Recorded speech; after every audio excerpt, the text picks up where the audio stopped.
Hello friends, today's topic stocks completely exited by mutual funds. I am Dr. Bharat Chandra.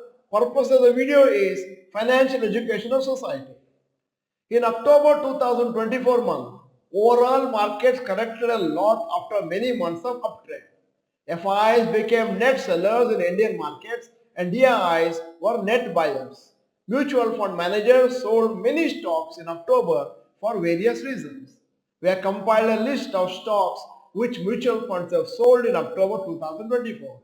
Observing this list will give you an opportunity to understand why mutual funds take such decisions.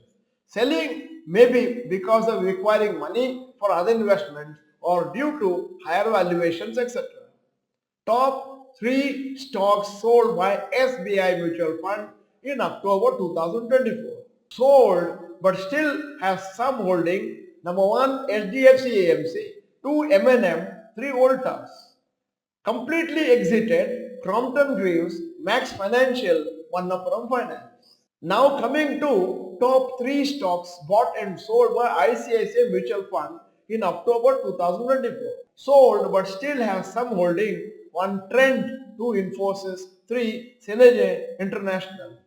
Again, completely exited stocks are Voltas, Petronet LNG, MAS, Financial Services. Top 3 stocks bought and sold by HDFC Mutual Fund in October 2024. Sold but still has some holding. HCL Tech, Apollo Hospitals, Bharti Airtel, completely exited Global Health, Adani Ports, Suvan Pharma. Top 3 stocks bought and sold by Nippon Mutual Fund in October 2024. Sold but still has some holding. Trend, Coal India, Sun Pharma, completely exited Piramal Enterprises, Sterlite Technologies and Muthoot Finance. Top 3 stocks bought and sold by Kotak Mutual Fund in October 2024. Sold but still has some holding. Shriram Finance, Vedant Fashions, Samvardhana Motherson. Completely exited Gujarat Gas, Laurus Labs.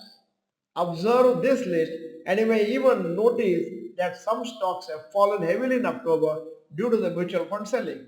DIIs and retail investors have been buying and supporting the market. However, it is still not enough to stop the heavy fall. Mutual funds keep churning their portfolio and keep buying and selling stocks based on many short-term factors. However, it is also interesting to see what actions they take since their decisions will significantly impact the short-term movement of stocks. Here is an announcement. ನಿಮ್ಮ ಪ್ರಶ್ನೆಗಳಿಗೆ ಉತ್ತರ doctor Bharat ಚಂದ್ರ ಅವರಿಂದ for all channel members on 19th November Tuesday at 9:15 p.m. Live question and answer session on YouTube on Dr. Bharat Chandra Institute Kannada channel. End of the video, here is a question. Do you think FIs have a bigger influence on Indian markets than DIs? Yes or no, you may type. In case you are not the member of this channel, this is the time to subscribe. Press the bell icon, send the video to all your friends. The video is good, press the like button. Thank you for watching. Bye bye and all the best.